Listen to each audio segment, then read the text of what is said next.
let's now look at an example to practice computing the sample covariance. I have written the formula up here for our convenience, so we can refer to it if need be.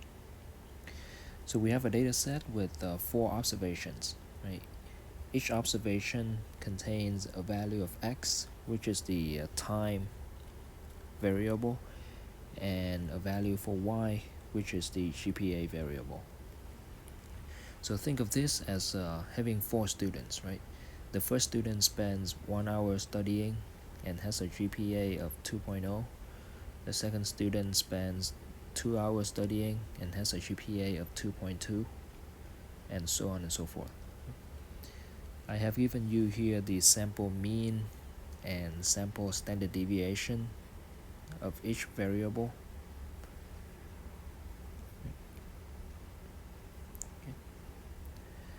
So again, whenever I do this kind of calculation, right, I like to construct some kind of table like this to help me keep track of my calculation. But if you want to just plug numbers into the formula, that's fine with me too. Just make sure you show me all your work.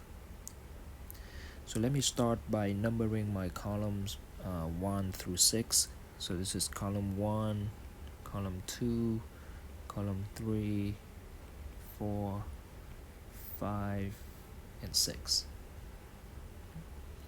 In this example, let's calculate the covariance between time measured in hours and GPA. So the variable x is the first column. So let's see how we fill out this table. In column 4, you want to calculate xi minus x bar, right? So the idea is you subtract the mean of x from each observation of x. So for the first observation, it's going to be x1 minus x bar, right? x1 is 1, x bar is 2.25. So this is x1 minus x bar, which is negative 1.25. Okay. Now for the second observation, it's going to be x2 minus x bar, right, which is negative 0.25, right, because it's 2 minus 2.25. Then if you keep doing this for the other observations, you're gonna have x3 minus x bar, and then x4 minus x bar. Now in column 5, you want to do the same thing, but for the y variable instead. So in this case, you're gonna have y1 minus y bar for the first observation, which is gonna be equal to 2 minus 2.3, which is negative 0.3. For the second observation, you're gonna have y2 minus y bar, which is gonna be equal to negative 0.1. And then you have y3 minus y bar, and then y4 minus y bar. Now in column number 6, for each observation, you want to multiply the numbers in column 4 and column 5 together. So for the first observation, you're going to have x1 minus x bar times y1 minus y bar. X1 minus x bar is negative 1.25 from here. So it's negative 1.25 times negative 0.3 from here. That gives you 0.375. And then you do the same thing for the other observations, right? So if you do the same calculation for observation 2, you're going to end up with x2 minus x bar times y2 minus y bar. Let me rewrite it here. So you have x2 minus x bar times y2 minus y bar. If you do that for the third observation, you have x3 minus x bar times y3 minus y bar. And then for the last observation, you have x4 minus x bar times y4 minus y bar. Okay. Now notice that if you add all the numbers in this last column, you have the summation of xi minus x bar times yi minus y bar for I going from 1 to 4. Right? In this case, we have 4 observations, so I runs from 1 to 4, which is going to be equal to x1 minus x bar times y1 minus y bar plus x2 minus x bar times y2 minus y bar plus x3 minus x bar times y3 minus y bar plus x4 minus x bar times y4 minus y bar. Right? But then this quantity is exactly the numerator in our formula up here. Okay.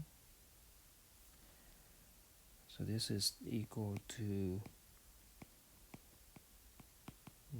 numerator in the formula. Okay. So then to get the covariance, all you have to do is to divide this sum, the sum of all the numbers in the last column, by 4 minus 1, which is 3, to get the covariance. Okay. So at this point, you should pause the video, try to figure out this table on your own, and then continue.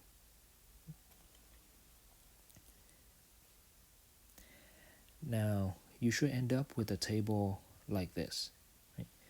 And so the sum of all the numbers in the last column is going to be equal to 0.86, and so the sample covariance is going to be equal to 0.86 divided by 3, which gives you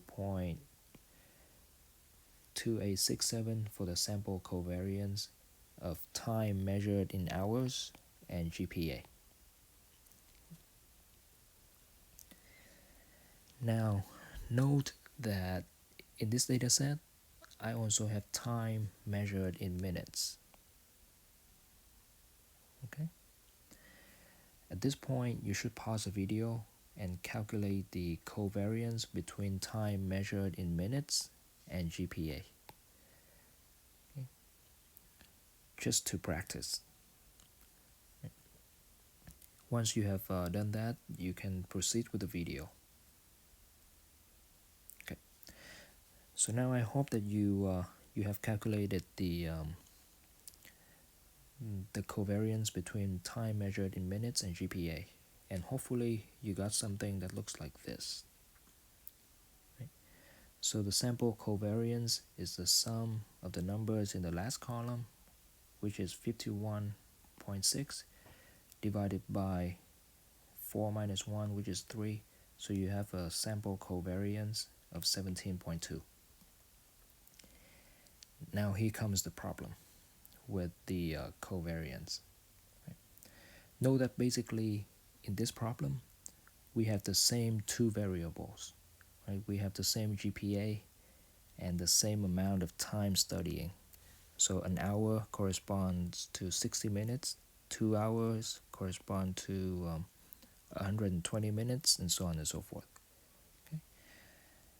Because you have the same amount of time studying and the same GPA, you should expect that the relationship, so we have, let me see here, same amount of time studying and GPA. So what we should expect is that these variables, right? These variables, the relationship between time in hours and GPA and time in minutes and GPA to be equally as strong.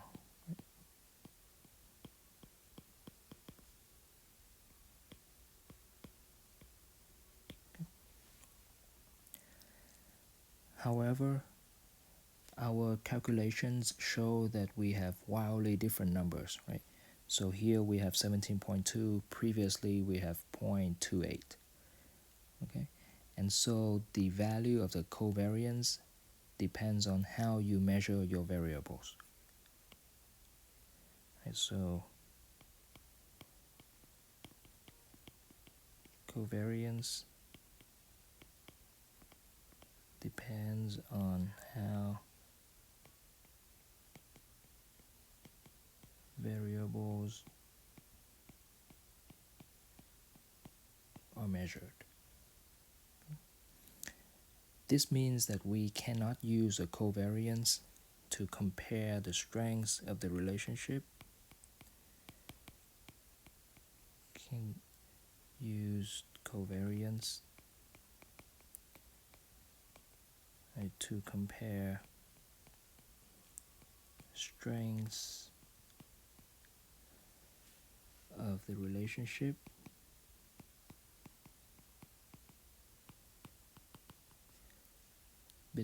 among different pairs of variables. Okay, and this is a disadvantage of the covariance. Okay. So in this video, we looked at how to compute the sample covariance in a sample, and we note the weakness or the disadvantage of the sample covariance, which is that it is dependent on the unit of measurement.